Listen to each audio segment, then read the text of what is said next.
কোরবানি ঈদ যাওয়ার পর আমরা গরুর মাংস খেতে খেতে প্রায় সকলেই বিরক্ত হয়ে গিয়েছি। একটু ভিন্ন স্বাদের যদি ছোলা বুট এইভাবে রান্না করা হয় তাহলে দেখবেন প্লেট চেটে পুটে খাবেন, এত বেশি মজার হয়। হ্যালো এভরিওয়ান, আসসালামু আলাইকুম। আই হোপ সকলে অনেক বেশি ভালো আছেন। আলহামদুলিল্লাহ আমি অনেক বেশি ভালো। ছোলা বুট রান্না করার জন্য প্রথমে আমি 1 কেজি ছোলা বুট নিয়েছি। তারপর খুব ভালোভাবে পরিষ্কার করে সারা রাতের জন্য ছোলা বুটটা আমি ভিজিয়ে রেখেছিলাম। আপনারা চাইলে 8 থেকে 9 ঘন্টা ভিজিয়ে রাখতে পারেন, হাতে যদি সময় না থাকে।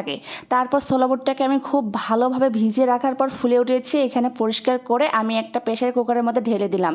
এখানে আস্ত বড় একটা আলু আমি সিলে কিউব কিউব করে কেটে নিয়েছি আর সামান্য একটু লবণ দিয়েছি। পরিমাণ মতো পানি দিয়ে ছোলা বুটটাকে আমি 80% সেদ্ধ করে নেব। তারপর একটা ছাঁকনির সাহায্যে আমি এটাকে সেকে নিব যাতে অতিরিক্ত পানিটা একদমই পড়ে যায়। তারপর চলে গেলাম পরবর্তী স্টেপে। চুলার মধ্যে একটা ফ্রাই প্যান বসাই দিয়েছি। তারপর এখানে 1 কাপেরও বেশি সর্ষের তেল দিয়েছি। অবশ্যই রান্নাটা সর্ষে তেলে করবেন, তাহলে খেতে অনেক বেশি ভালো লাগবে। তারপর এখানে আমি সমস্ত ধরনের গরম মশলা, সাদা ফল, কালো ফল, দারচিনি, লবঙ্গ, এলাচ সবকিছু দেওয়ার পর আমি কিছুক্ষণ ভেজে নিব যাতে মশলা থেকে সুন্দর একটা ঘ্রাণ আসে। এই পর্যায়ে আমি আস্ত শুকনো মরিচ দিয়েছি 6-7টা। তারপর দেওয়ার পর খুব ভালোভাবে ভেজে নিব যাতে সুন্দর একটা ঘ্রাণ চলে আসে। তখন আমি এই পর্যায়ে 1 কাপেরও বেশি কুচানো পেঁয়াজ দিয়েছি। পেঁয়াজের পরিমাণটা আমি বেশি দিয়েছি, আপনারা আপনাদের পছন্দ মতো অ্যাড করে দিতে পারেন। এই পর্যায়ে পেঁয়াজটা যখন একদম সফট হয়ে আসবে তখন এখানে আদা, রসুন, জিরা পেস্ট দিয়ে দিব 1 টেবিল চামচ করে। তারপর এখানে আস্ত রসুন দিয়েছি। দেওয়ার পর এখানে রান্নার হলুদ, লবণ ও শুকনো মরিচ দিয়েছি। যে যেই রকম ঝাল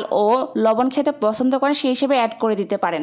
তারপর আমি সবগুলো উপকরণ খুব ভালোভাবে মিক্সড করে নিব। তারপর এই পর্যায়ে আমি 1 টেবিল চামচ দিয়েছি ধনিয়া গুঁড়ো। তারপর সবগুলো মশলা খুব ভালোভাবে মিক্সড করে নিব। অতিরিক্ত তেলটা যাতে পুড়ে না যায় এই জন্য এখানে সামান্য একটু পানি দিয়েছি। দিয়ে মশলাটাকে খুব ভালোভাবে কষায় নিব। আমার কাছে মনে হয় যে কোনো রান্নার ক্ষেত্রে মশলাটাকে খুব ভালোভাবে কষানোটা বেশি জরুরি। মশলাটাকে খুব ভালোভাবে কষায় নিয়েছি। তেলটা যখন একদম উপরের দিকে উঠে এসেছে তখন আগে থেকে সেদ্ধ করা ছোলা বুট ও আলুটা দিয়ে দিলাম। দিয়ে খুব ভালোভাবে মশলার সঙ্গে মিক্সড করে নিব। সামান্য পরিমাণে পানি দিব যাতে মশলার সঙ্গে ছোলা বুটটা খুব ভালোভাবে কুক হয়ে যায়। যেহেতু আমি ছোলা বুটটা আগে সেদ্ধ করে নিয়েছি এই জন্য খুব বেশি কষানোর প্রয়োজন নেই।